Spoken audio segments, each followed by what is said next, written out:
Sejumlah perusahaan teknologi Amerika Serikat, mulai dari Nvidia, Amazon Web Services, AWS, DocuSign, CrowdStrike hingga Cloudflare menyatakan ketertarikannya untuk berinvestasi di Indonesia.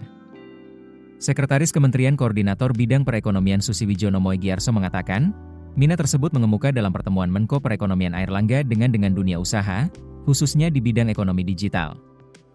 Pertemuan itu merupakan tindak lanjut dari perundingan tarif yang dilakukan Indonesia dan Amerika Serikat di sela-sela agenda World Economic Forum atau WEF Annual Meeting 2026 di Davos, Swiss.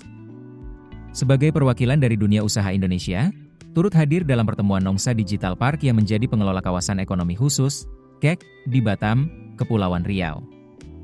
Fokus pertemuan itu membahas mengenai tren ekonomi digital dan potensi pengembangan investasi di Indonesia, khususnya di bidang data center, keamanan siber, hingga infrastruktur digital. Pertemuan tersebut berlangsung di Indonesia Pavilion dan menjadi tindak lanjut dari perundingan tarif antara Indonesia dan Amerika Serikat.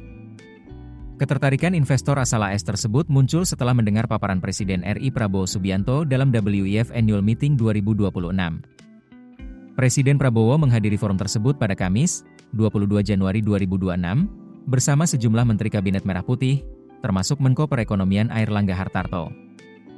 Dalam pidato special address di Davos Congress Center, Presiden Prabowo menegaskan pentingnya stabilitas dan perdamaian sebagai fondasi pertumbuhan ekonomi. Menurut Prabowo, stabilitas dan perdamaian adalah prasyarat utama bagi pertumbuhan ekonomi dan kemakmuran bersama. Menko Airlangga menjelaskan bahwa partisipasi Presiden Prabowo di WEF 2026 memiliki arti strategis untuk menyampaikan arah kebijakan ekonomi Indonesia yang pro-rakyat dan berorientasi pada peningkatan produktivitas.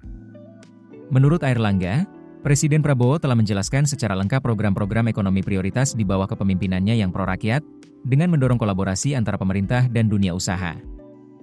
Presiden juga menegaskan bagaimana cara memimpin Indonesia, di mana kebijakan sosial harus meningkatkan produktivitas, dan produktivitas harus menghasilkan pertumbuhan. Pada kesempatan yang sama, Menko Airlangga juga bertemu dengan Menteri Investasi Yordania Tarek Abu Ghazaleh. Pertemuan itu turut dihadiri oleh Menteri Investasi dan Hilirisasi Kepala BKPM Rosan Ruslani dan Chief Investment Officer, CIO, dan Antara Indonesia Pandu Syahrir. Keputusan bisnis terbaik datang dari data, bukan tebakan. Mudah berlangganan Business Insight dengan subscribe with Google.